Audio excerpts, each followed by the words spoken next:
এই এটা লুচি না অন্য কিছু? এটা কত বড় লুচি! হ্যালো এভরিওয়ান, কেমন আছো? এখন দুপুরবেলা দেখো খাচ্ছি। কি রান্না হয়েছে দেখো, মাছ হয়েছে আলু দিয়ে, আর হয়েছে উচ্ছে ভাজা, আর আমার ফেভারিট চালতার ডাল। তোমাদের কার কার ফেভারিট চালতার ডাল অবশ্যই কিন্তু কমেন্ট করে জানাবে। আর এই চালতাটা তো অবশ্যই আমাদের গাছের, সেটা তোমরা সবাই জানো যারা আমার ডেইলি ভ্লগ দেখো।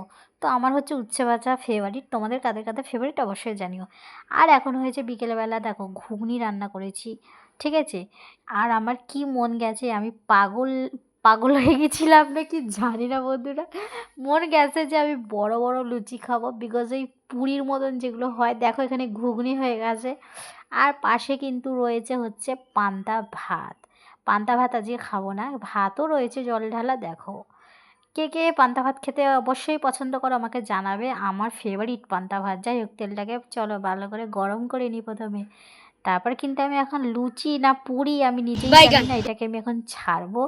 আর এটা কিন্তু সাইজটা অনেক বড় বড় হয়েছিল, আর খেতেও কিন্তু খুব ভালো হয়েছিল। চলো সবটাই কিন্তু তোমাদের সাথে শেয়ার করব।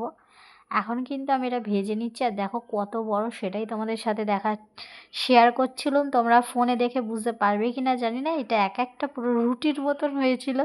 আর এটা দেখে আমার এত হাসি পাচ্ছিল বন্ধুরা, তোমার কি বলবো। আচ্ছা, আমার মতন তোমরাও কি এরকম মাঝে মাঝে করে খাও? আমাকে অবশ্যই কমেন্ট করে জানাবে। আর এইটা কিন্তু দেখে আমার নিজেরই হাসি পাচ্ছিল, এটা লুচি না পুরি, সেই যে মেলায় বসে না যেরকম বলে ছোলে বাটুরের মতন ভোলা থাকে, ঠিক এতটাই বড় হয়েছে। যাই হোক, ভালো লাগলে লাইক করবে সবাইকে, টাটা।